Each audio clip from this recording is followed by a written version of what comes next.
Senator Pacheco, we are pleased to receive you here for this interview. How are you? I'm very good. I couldn't be better sitting here in this particular region of Switzerland. It's just absolutely beautiful. Nous sommes heureux aujourd'hui d'accueillir ici le sénateur Pacheco, qui est le sénateur de l'État de Massachusset. La première question qui nous vient à l'idée, c'est 40 ans après son livre intitulé Population bombe, Paul Ehrlich croit toujours que la surpopulation et maintenant la surconsommation est la cause principale de la crise environnementale que subit le monde. Êtes-vous de cet avis? Well, there's no question about the fact that population explosion in many of the places in the world is taking precious resources from the planet and will impact our future. In particular, in those regions of the world. Yeah, I do think it is one of the central environmental crises facing the world. But we're also seeing some areas of the world, in the industrialized world now, where the population growth has actually, subsided, and we've seen changes in that area. I don't pretend to have the answer to this question, except to say it's something we definitely need to be aware of, and we need to see how we can help in terms of ensuring that the food that is needed in the world is there for these population centers, and that's why I am so passionate about global climate change. I know that's something you want to talk to me about a little later on in the interview, but that's why I'm so passionate about that issue, because I think it does impact all of these areas in a significant way.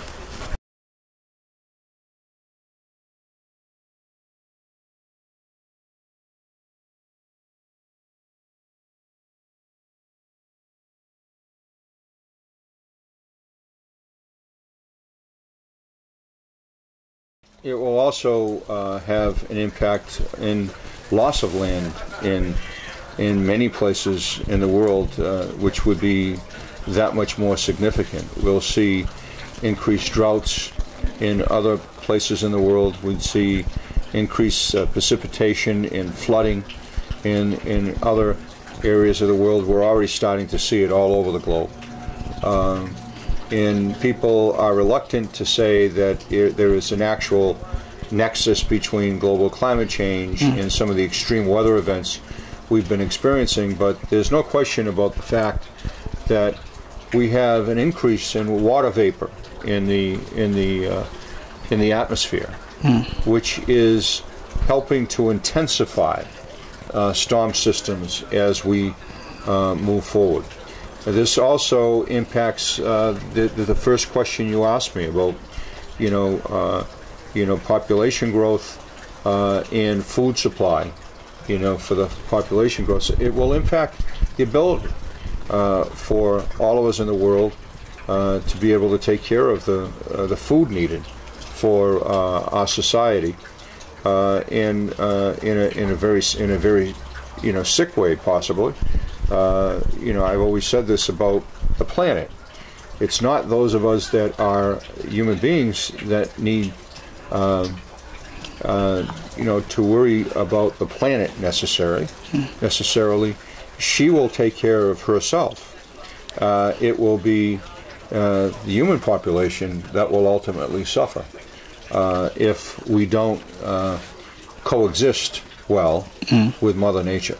Because Mother Nature has a way of reducing the population on the planet if she needs to. Okay. And I think we need to make sure that we do everything we can to prevent it from getting to that level.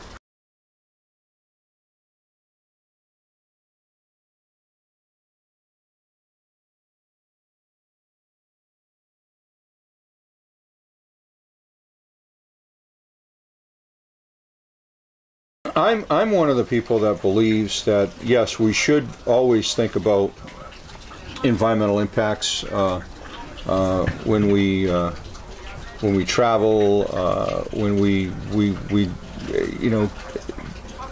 partake in our daily lives. But I also think that we've been talking about this for more than 50 years.